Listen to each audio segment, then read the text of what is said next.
Magandang araw mga kaibigan.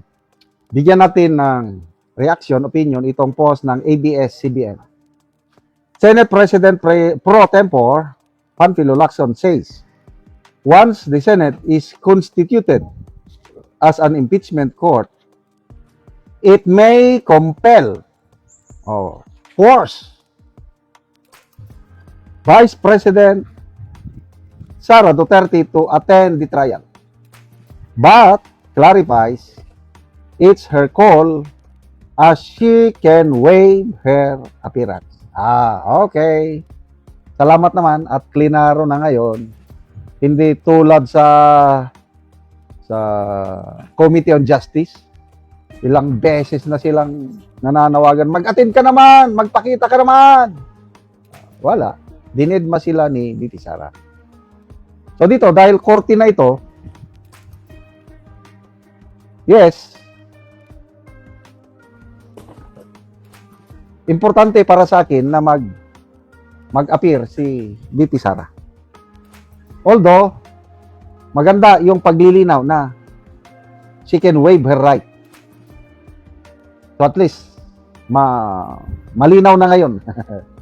Nasa desisyon na ni VP Sara kung mag-attend siya o magpakita siya o hindi. Okay. Sa regular trial, sabi na lang nating RTC, ang alam ko dyan, yung akusado, kailangan niya magpakita doon sa arraignment ba yun? Yung mag-plead siya ng guilty or not guilty. Or pwede kaya rin na, abogado lang.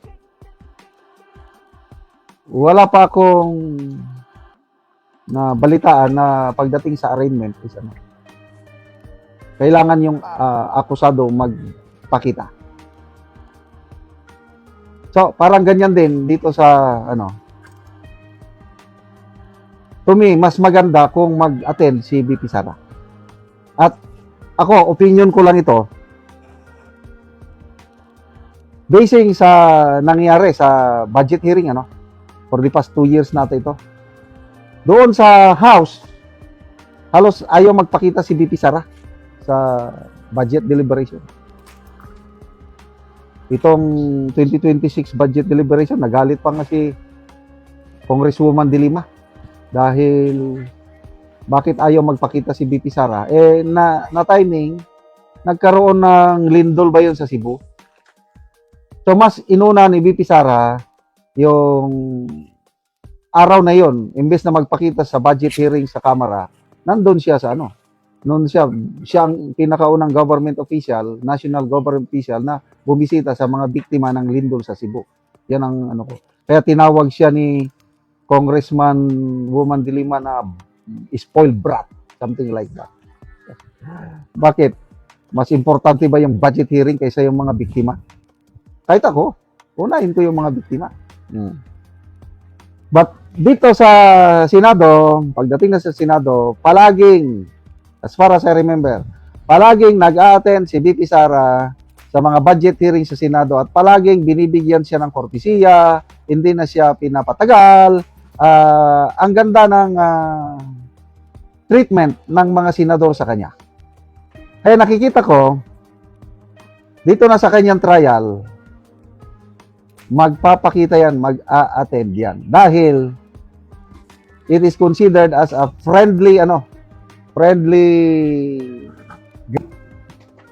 Ayan. Kakampi ang mga senador. Kung paniwalaan natin, pakinggan natin si Mr. Lito Banayo, 4 lang na senador yung may tuturing natin na kalaban ni VP Sara pagdating sa impeachment. What do I mean with kalaban?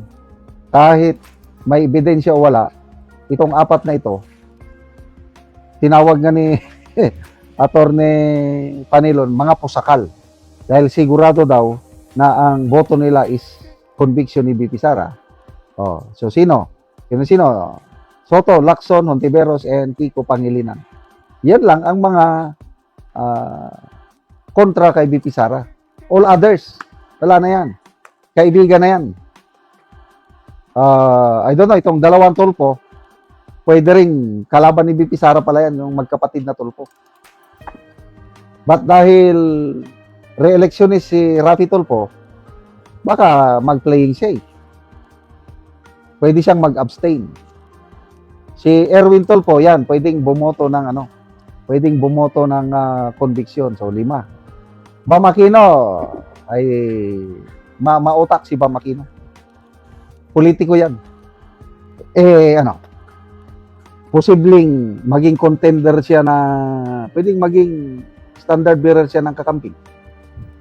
So, kung ako si Bam Aquino, ang daming mga DDS,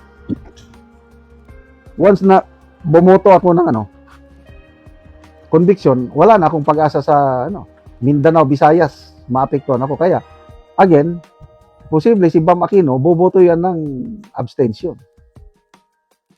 So, to me, the impeachment court ang Senado sitting as an impeachment court is a friendly territory. Kaya nandyan yan si VP Sara. Okay?